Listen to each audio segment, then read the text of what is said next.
The interventions we'll be looking at today are ISBA, bedside clinical handovers, and the reduction of distractions. Today we're using the PDSA cycle to help us plan ahead.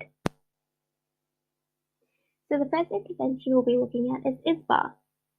Our aim of our test is to implement and reinforce the use of the ISBA framework and to trial success within the ward. Our prediction is to increase the communication and use of ISBA framework in the day-to-day practice of the staff within the ward. So this trial will be completed within the span of 1 year in the surgical ward. There will be a control group, which will be 6 months of observation, nothing implemented, and an experimental group, which is 6 months with implementation of the ISBA framework. Will be done in the same ward, same conditions, same hospital, and same staff, overlooking 2 shift changes. And now do. We're going to carry out the trial for 1 year. We're going to say 1 compulsory 2-hour module educating staff on the use of ISBA, and provide quick highlighters or reminders about ISBA with all nurses during general shift handover. And now study. We're going to analyze the data to observe how ISBA is used within the ward. We're going to ask the nurses to complete a survey ranking the 3 strategies used during the trial. With the top 2 strategies, we're going to ask them, why do you think it works best? And then we're going to compare the data with the predictions. Act.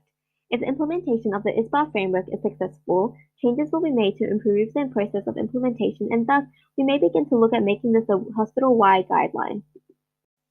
Now, bedside clinical handovers.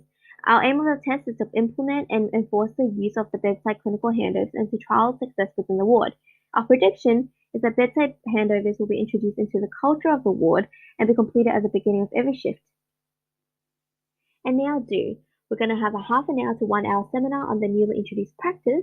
We're also going to have a senior nurse accompany nurses along their bedside handovers, supervising them and providing pointers or advice along the way. Now study. This plan will be consistent throughout all the 3 trials as they will be studied and tried simultaneously. So what's next now? If the implementation of bedside clinical handovers are successful, changes will be made to improve their process of implementation, and thus we may begin to look at making this a hospital-wide procedure.